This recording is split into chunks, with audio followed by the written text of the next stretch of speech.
মাই রান্না করেছিল প্রথমে, তারপরে আমি বললাম যে দাও আজকে আমি রান্না করি। বন্ধুরা আমি কিন্তু আজকে চিকেন কষা করব।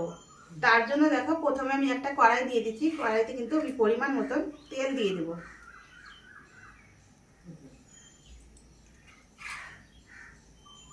ফোড়নে দিচ্ছি।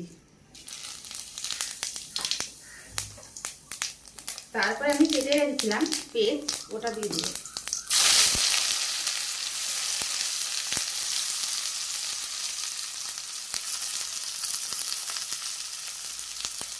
আমি এই যে ক্যাপসিকাম কেটে রেখেছিলাম ওটাও দিয়ে দেবো।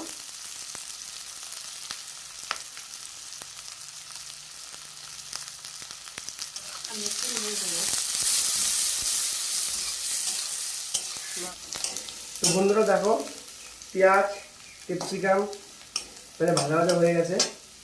এখন আমি দিয়ে দেবো হচ্ছে শুকনো লঙ্কা, আদা, রসুন, জিরা বাটা দিয়ে দেবো পুরো করে। ভালো করে এটাকে কষিয়ে নেবো। এবার আমি জল দিয়ে দেবো একটু। এবার মশলাটাকে কষিয়ে নেবো ভালো করে।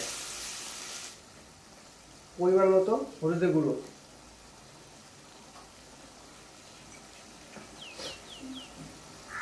স্বাদ মতো নুন দিয়ে দেবো।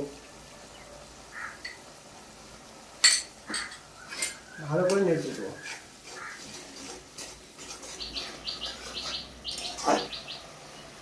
এখন একটু হয়ে গেছে, গোটা রসুন দুটো দিয়ে দেবো।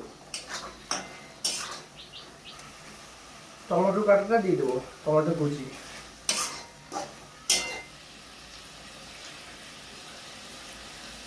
বন্ধুরা এখন মাংসটা এখন আমি ঢেলে দেবো।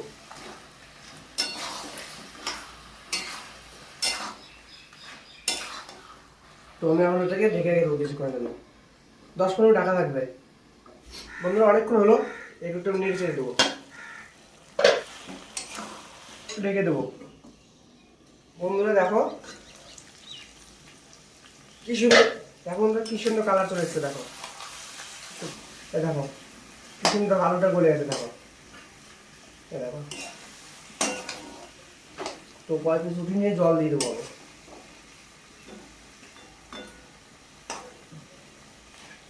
জলটাকে গরম করে রেখেছিলাম, ওই জলটাকে এখন দিয়ে দেবো।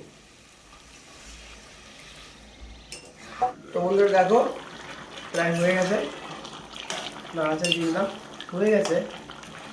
এখন এখন এটাকে নামিয়ে নেবো।